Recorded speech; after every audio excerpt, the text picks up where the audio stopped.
जैसा कि हम जानते हैं कि कोरोना वायरस की वैक्सीन आ चुकी है, बट लोगों के दिमाग में उसको लेकर कई सारे सवाल हैं। उनसे जुड़ी हुई कुछ गलतफ़हमियाँ भी समाज में फैल रही हैं। तो आज हम उसी पे बात करेंगे और उन गलतफ़हमियों को दूर करने के लिए हम कोशिश करेंगे। सो पहले हम बात करते हैं कि पिछले दिनों एक खबर आई कि एक आदमी की मृत्यु हो गई, जबकि उसने कोवैक्सीन कोविड-19 वैक्सीन के ट्रायल में हिस्सा लिया था और ये घटना है भोपाल की। ये घटना रातों रात आग की तरह फैली और लोगों को कोवैक्सीन वैक्सीन को लेके कई सारी भ्रांतियां लोगों के दिमाग में आई। पर मध्य प्रदेश के मुख्यमंत्री ने ये साफ कर दिया है कि मरने वाले की मृत्यु वैक्सीन लगाने के 10 दिन बाद हुई थी और मरने का कारण जहां तक है कि किसी पॉइजनस सब्सटेंस को लेने के कारण हुआ था। उसको कोरोना वैक्सीन से कोई भी ऐसा साइड इफेक्ट नहीं था और वो पर्सन वैक्सीन लेने के बाद पूर्णतः स्वस्थ था। आगे बढ़ते हैं। जैसे कि हम लोगों को पता है कि इस समय 2 वैक्सीन इंडिया में लगाने के लिए अप्रूव्ड हुई हैं for emergency uses as well as. So पहली वैक्सीन हमारे पास है, that is Covaxin. Covaxin is manufactured by the Bharat Biotech and दूसरी वैक्सीन है हमारी Covishield, that is manufactured from the Serum Institute of India Private Limited. So 2 vaccine, एक कोवैक्सीन है हमारे पास और एक कोविशील्ड है। दोनों ही वैक्सीन्स को लेकर लोगों के मन में अलग अलग सवाल हैं। तो सबसे पहला सवाल लोगों के मन में उठ रहा है वो यह है कि क्या कोरोना की वैक्सीन सभी को एक साथ दी जाएगी। तो इस मामले में जो स्वास्थ्य मंत्रालय का ये कहना है कि पहले समूह में सिर्फ जो हेल्थ केयर और फ्रंट लाइन वर्कर जो कि मरीजों के इलाज और उनसे संबंधित कामों के लिए जिम्मेदार हैं, उन लोगों को इसके लिए चुना गया है। जो दूसरा समूह इसके लिए चुना गया है उसमें जो है 50 वर्ष से अधिक उम्र के व्यक्ति को हम लोग शामिल करेंगे तथा उन लोगों को भी इसमें शामिल किया गया है जो पहले ही भी किसी रोग से ग्रसित हैं, जैसे कि डायबिटीज, कैंसर या इसी तरीके की अलग बीमारियां। इसके बाद जब ये लोग कवर आउट हो जाएंगे, इसके बाद ही वैक्सीन को अन्य सभी जरूरतमंदों को उपलब्ध कराया जाएगा। टीका लगाने की उपलब्धता में जो 50 साल से वर्ग के अधिक के जो व्यक्ति हैं उनमें 2 उप समूह बनाए गए हैं, जैसे मैंने आपको बताया था। एक ही 60 वर्ष और उससे अधिक उम्र के लोगों को पहले लगाया जाएगा और दूसरा जो है 50 से 60 वर्ष के बीच वाले लोगों को। ठीक है, तो पहले 60 साल से ऊपर वालों को लगाया जाएगा और उसके बाद ये टीका 50 से 60 साल के बीच के लोगों को लगाया जाएगा। क्यों? क्योंकि जो ये लोग हैं इनमें संक्रमण का खतरा सबसे ज्यादा है और संक्रमण होने के बाद भी इन लोगों में मृत्यु दर सबसे ज्यादा पाई गई है। अच्छा, इन लोगों को ही क्यों चुना गया? इसका ये कारण था कि जो आपके हेल्थ केयर वर्कर हैं और जो फ्रंट वर्कर हैं, ठीक है, इन लोगों की मृत्यु दर को कम कर सकें, क्योंकि अगर यही लोग बीमार हो जाएंगे तो आगे मरीजों का इलाज करने के लिए हमारे पास हेल्थ केयर वर्कर्स, जिनमें डॉक्टर्स, नर्सेस, लैब टेक्नीशियंस तथा अन्य लोग जो कि कोविड-19 के इलाज और मरीज की सुविधा के लिए काम कर रहे हैं, उन लोगों को बचाया जा सके। 50 वर्ष से अधिक आयु के लोग जो और किसी बीमारी या कोमॉर्बिडिटी के साथ हैं, तो उनकी मृत्यु दर को भी ये कम करेगा। ठीक है, अब जो सबसे बड़ा सवाल उसके बाद लोगों के मन में आ रहा है वो ये है कि क्या कोरोना से ठीक हुए व्यक्ति को भी वैक्सीन लेना आवश्यक है। तो इसके लिए स्वास्थ्य मंत्रालय का कहना है कि पहले से संक्रमित होने के बावजूद वैक्सीन की पूरी खुराक लेना आवश्यक है। क्यों? क्योंकि यह एक मजबूत प्रतिक्रिया तंत्र विकसित करने में आपकी मदद करेगा। दूसरा सवाल लोगों के मन में यह है कि क्या कोरोना से जिसकी पुष्टि हो चुकी है या जो संदिग्ध संक्रमित व्यक्ति को भी क्या वैक्सीन लगाया जा सकता है? तो इस मामले में स्वास्थ्य मंत्रालय का ये कहना है कि संक्रमित व्यक्तियों को लक्षण खत्म होने के 14 बाद दिन तक वैक्सीनेशन स्थगित करना चाहिए। इसके पीछे का जो कारण मंत्रालय कहता है, क्योंकि अगर वो वैक्सीनेशन स्थल पर जाते हैं तो वो दूसरों में वायरस फैलाने का जोखिम बढ़ा सकते हैं। तो ऐसे लोगों में अभी वैक्सीनेशन नहीं किया जा रहा है, टीका ऐसे लोगों को नहीं लगाना है। लेकिन जो लोग कोरोना से ठीक हो चुके हैं उनको भी वैक्सीन लेना जरूरी है। अब जो दूसरा सवाल हमारे मन में है कि वैक्सीन की कितनी खुराक लेनी है और किस अंतराल पे लेनी होगी। वैक्सीनेशन को अगर आपको पूरा करना है तो 28 दिन के अंदर एक व्यक्ति द्वारा वैक्सीनेशन की 2 खुराक ली जानी है। 28 दिन के अंदर हम लोग एक व्यक्ति को 2 खुराक यानी 2 डोज में ये वैक्सीन ली जानी जरूरी है। खुराक लेने के बाद शरीर में एंटीबॉडी कब विकसित होंगी, यानी कि कितने दिनों के बाद वो वैक्सीन काम करना एक तरीके से शुरू करेगी। तो कोरोना वैक्सीन की दूसरी खुराक प्राप्त करने के 2 सप्ताह यानी कि 2 सप्ताह 2 हफ्ते के बाद आमतौर पर एंटीबॉडी का सुरक्षात्मक स्तर विकसित हो जाता है, ऐसा पाया गया है। यदि कोई व्यक्ति कैंसर, डायबिटीज, हाइपरटेंशन आदि जैसी बीमारियों की दवा ले रहा है तो क्या वो कोरोना वैक्सीन ले सकता है? तो इसका जवाब स्वास्थ्य मंत्रालय कहता है हाँ, इनमें से एक या एक से अधिक भी, यानी कि किसी को कैंसर के साथ डायबिटीज हो या डायबिटीज और हाइपरटेंशन दोनों चीज हो तो व्यक्ति को एक उच्च जोखिम वाली श्रेणी, जो कि कैटेगरी हमने देखी थी 2nd category after health care worker माना जाता है, उन्हें कोरोना वैक्सीनेशन कराने की आवश्यकता है। दूसरा सवाल लोगों के मन में यह है, क्या हेल्थ केयर प्रोवाइडर्स और फ्रंटलाइन वर्कर्स के परिवारों को भी वैक्सीनेशन दिया जाएगा? तो इसके मामले में स्वास्थ्य मंत्रालय का यह कहना है कि प्राथमिक चरण में सीमित वैक्सीन की आपूर्ति के कारण, क्योंकि वैक्सीन बनाने के लिए एक कॉम्प्लेक्स प्रोसीजर है और इतनी क्षमता हमारे पास अभी नहीं है, हमारे पास वैक्सीन की आपूर्ति, उसकी उपलब्धता अभी सीमित है। तो इसे प्राथमिकता के आधार पर पहले उच्च प्राथमिकता समूह को दिया जाएगा। इसके बाद के चरणों में वैक्सीन अन्य सभी लोगों को उपलब्ध कराई जाएगी।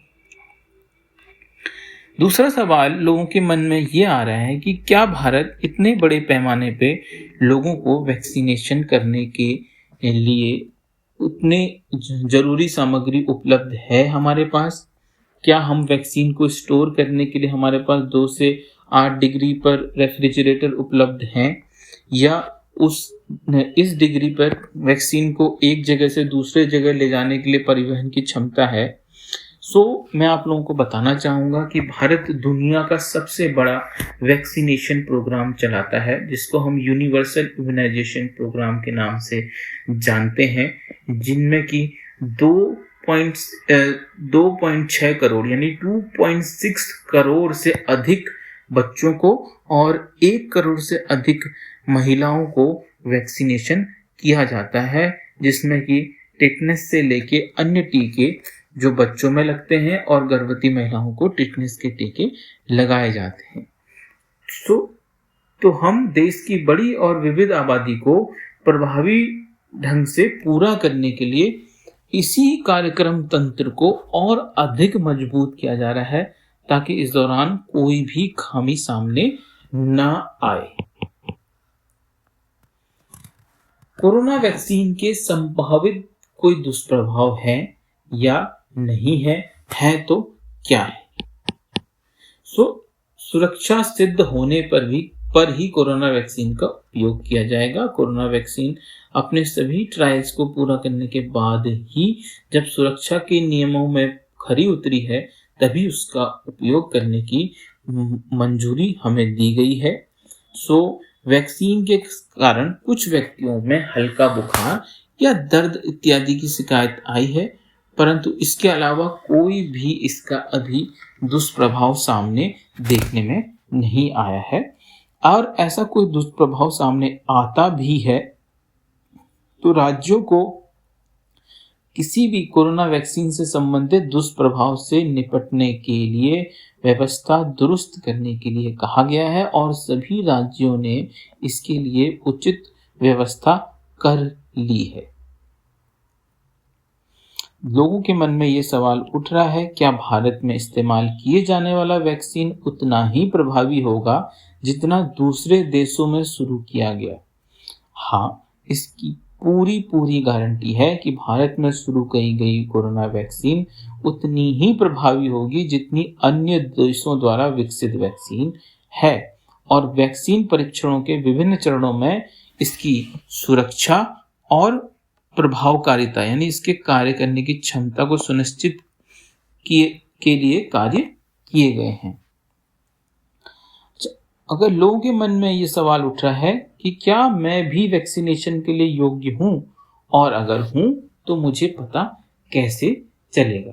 तो इस मामले में स्वास्थ्य मंत्रालय ने जो गाइडलाइन जारी की है वो ये कहते हैं कि अगर आप पात्र लाभार्थी हैं तो उनके पंजीकृत मोबाइल नंबर के माध्यम से वैक्सीनेशन और उसके निर्धारित समय के बारे में स्वास्थ्य सेवाओं द्वारा सूचित किया जाएगा। तो अगर आप लाभार्थी होंगे और उसके लिए योग्य होंगे तो आपके भी मोबाइल में स्वास्थ्य मंत्रालय या स्वास्थ्य विभाग द्वारा एक मैसेज द्वारा आपको सूचित किया जाएगा।